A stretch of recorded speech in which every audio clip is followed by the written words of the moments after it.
वैरोचन के टीचर हैं, ये पढ़ाते हैं इनको। हम तो क्या पढ़ेगा, वो कुछ उसका अपने खुद तो है। सामान लेके आया है। लेकिन क्या होता है ना, जब ये जन्म लेते हैं ना, ये लोग इनलाइटन होके भी जन्म लेते हैं, दलाई लामा को भी पढ़ना पड़ता है।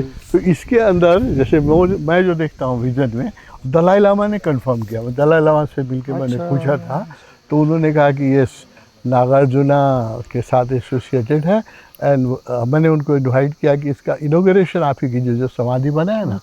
तो because of political reason he can not come to Nepal. वही तो जरूर मालूम तो है। बताया कि वो पॉलिटिकल रीजन से मैं आ नहीं सकता हूँ, तो तुम ऐसा करो, इसका पिक्चर कल लेके आओ, मैं यहीं से तिब्बतन ढंग से इसका इनोग्रेशन कर दूँगा। अच्छा, तो मेरे पास उनका साइन पिक्चर है, ये इसका पिक्चर वो तो ठीक है, उन्होंने कुछ दर्शन कर ही दिया है अभी। हाँ। क्योंकि ऐसा गुरुजी लोगों को तो कुछ डिस्टेंस का फर्क नहीं पड़ता है। नो डिस्टेंस, वही तो।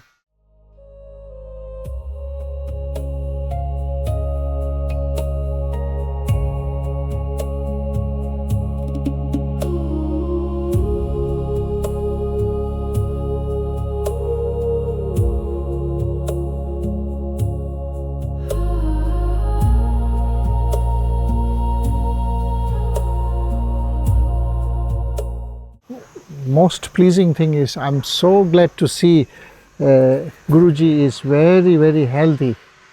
I have not seen any difference the way I saw you in Bhutan. In fact, you shine more than before. So please, your blessing, it is blessing. Stay like this forever. And so in this regard, I will just do some little bit of prayer.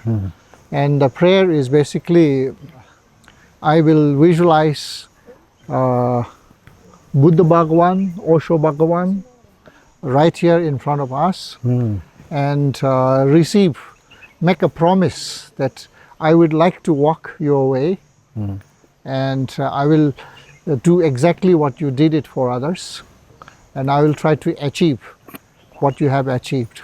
So please bless us, and I will request our Guruji to be the witness for this. Tabge tuje shache rizu chongshenge meto duke ponjomba serge limpo tabo chebeku shache gebo chala chansa lo Oje yuge nubjanza pema gesare dombola yamzen chuge ngodo nye pema june jesu rakordo khandro ma begur chige jesu da duke jinge lapshe shikso se guru pema se de ho necho de ro chimbola dobcho dala wangshi kurge dan lo de barjes और बुद्धा ने endorse किया जाता है क्योंकि इसमें सच benefit हो सकता है। तो इसीलिए जैसे कि बुद्धिज़्म तिब्बत में गया था, तो ले जाने वाला गुरु पद्मा संभव था। जैसा गुरु पद्मा संभव तिब्बत में आ गया था, इन्होंने क्या किया, जो अच्छा करिक्रम, अच्छा ट्रेडिशन, नियम वगैरह था तिब्बत में, उन्होंने नहीं हटाया। वो बुद्ध धर्म की साथ जोड़ने के बाद ऐसे रहने दिया। So during his long life, he managed to visit many important places in around the Himalayas and converted them into some kind of a spiritual sanctuary. Including Nepal is actually heavily blessed by blessed. So he meditated here, no? And we have still his monasteries. So in Nepal we have a statement about in Guru's teaching that he blessed Nepal in such a way that there is not one small stone which he didn't touch upon. My God. So इसी ऐसे चमक रहा है नेपाल में। अब तो और बढ़ेगा, अब आप लोग आएंगे तो और बढ़ेगा चमत्कार। ये उनको भी बुलाइए, रिम्पोचे को भी बुलाइए। जरूर।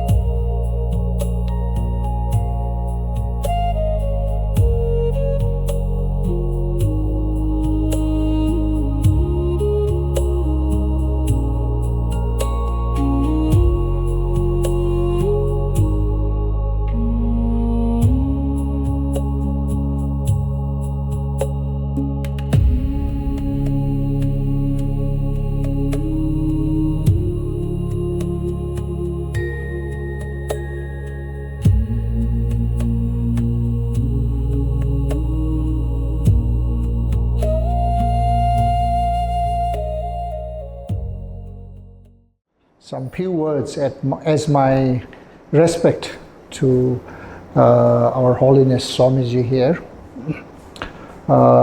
Let me make some prayers, because when we make this kind of a especially religious talk, we always begin by saying some prayers. And as I try to say this, I will wish the blessings of Buddha Shakyamuni himself to come and bless us. So around there, so I don't spend so much of time with him. So I have so much of things I don't know about him. But maybe I do have some, I have my own observation I can share about that. But frankly speaking, coming back to the root of your question, our Swamiji was Ananda's disciple then. So your very question can be answered by Guruji himself. You meet 3 hours every week. I met just once for 2 hours. Your one meeting was, more important than my years of interaction with this little Rinpoche.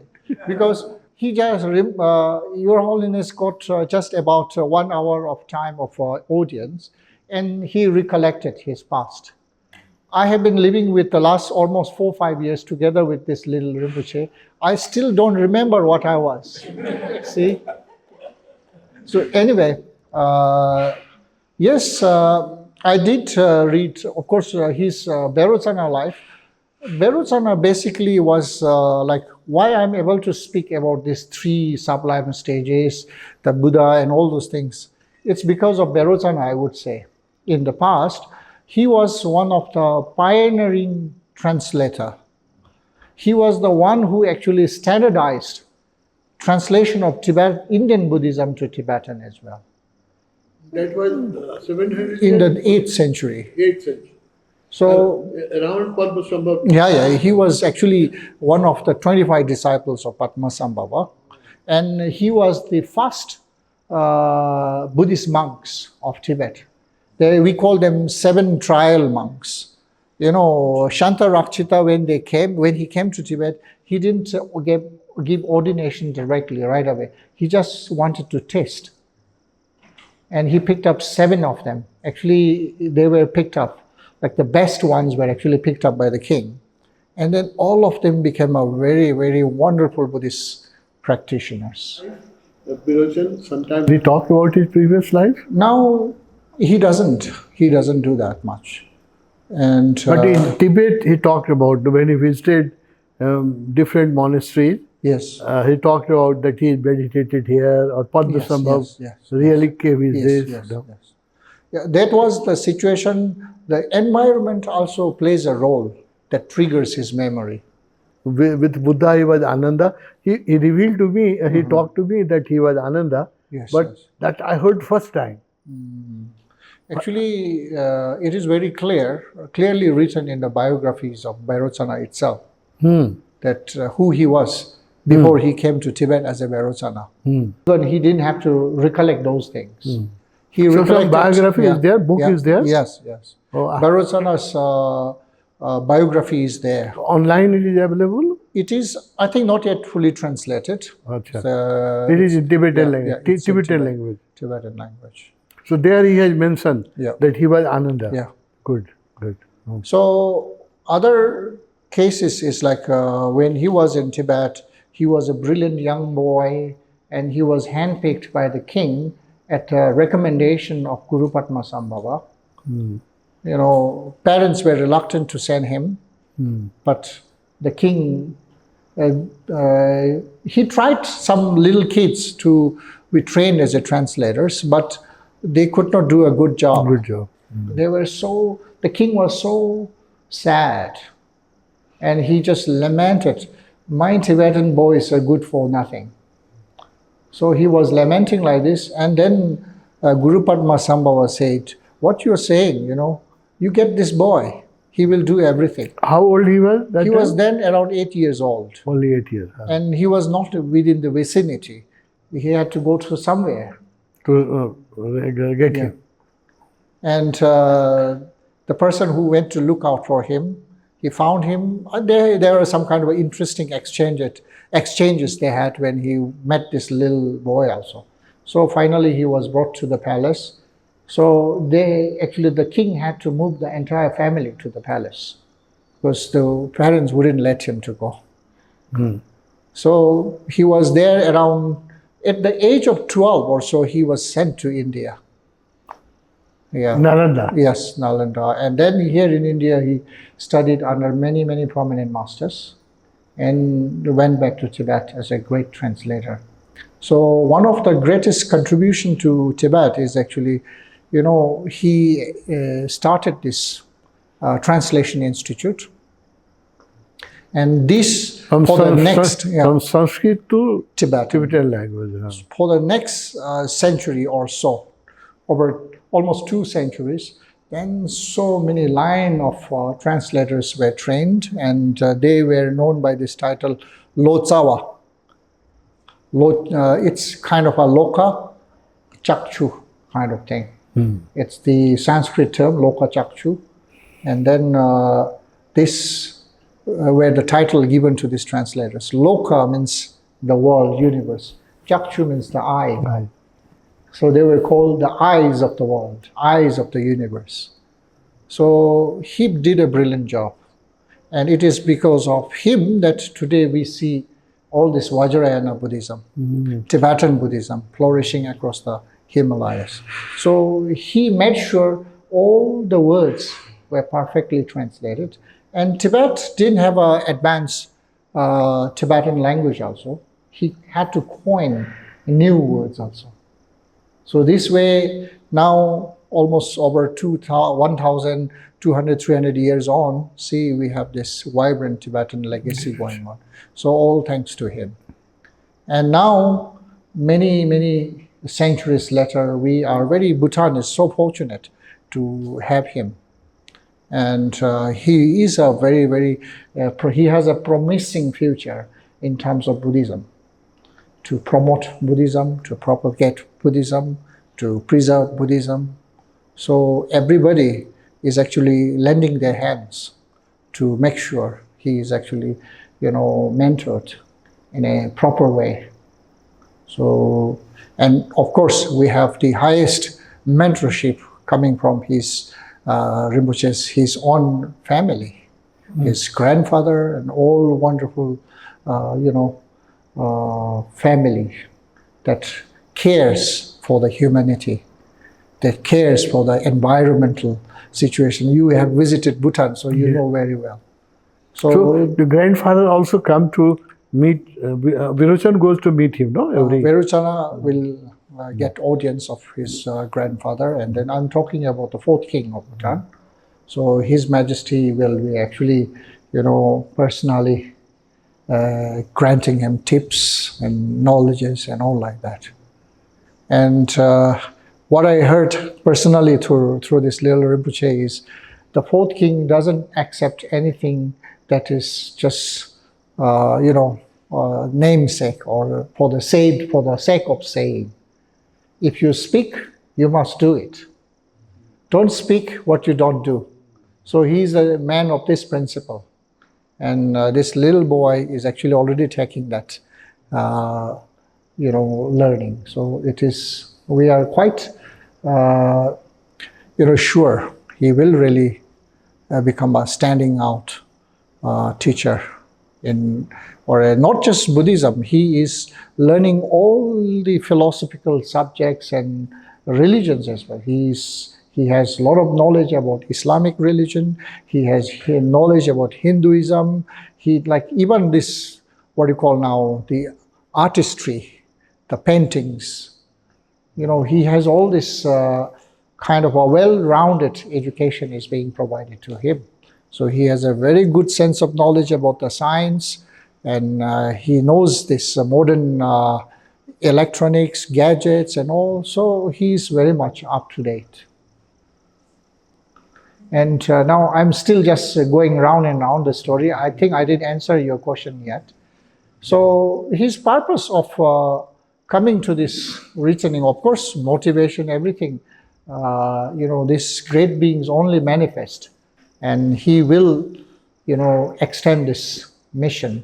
And I think his coming will, first of all, specifically, Bhutan will become happier, more spiritual than before. And as a, result of this, it will replicate. Nepal will be the immediate recipient of his blessings. Then India, the neighboring countries. So we have a lot of great things to unfold for the near future. A fortunate person that you have audience of Vairochana every week 3 times for 3 hours, no? I had just an hour with him and I feel myself so blessed. So you are 3 times more blessed every week. One blessing is important. If you just interact with important people more times, then you become resistant. And you don't feel anything. See, even with Guruji, when students from far away come to Guruji, they will feel, wow. But they stay together, they will start ordering you. Guruji, no, what, that. No, actually, there is one saying related to the Karmapa. He said, in his own statement, he said, "Nga thong wala ngen song me, nga dribala tharba me." So this is actually, he says, people who see me, they don't need to go to hell. They will not go to hell. People who just see me. But people who are close to me, they will not go to heaven.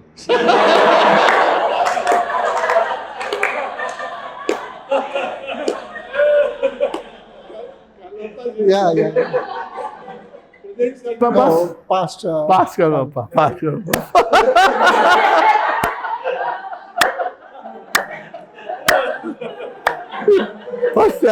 First time we have heard.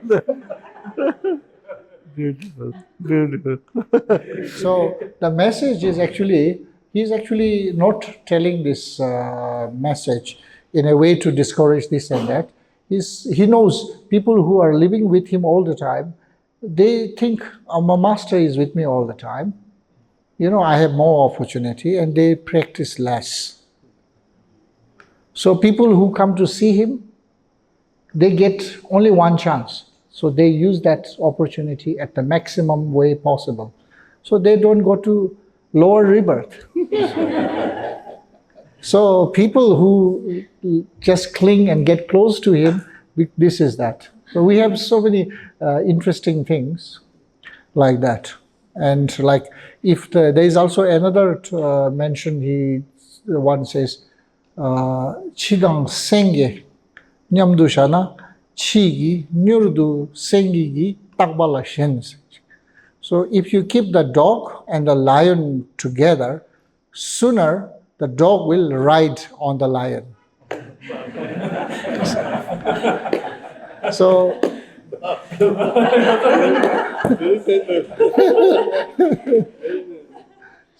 it's basically some kind of to precaution ourselves from spiritual training. So thank you very much.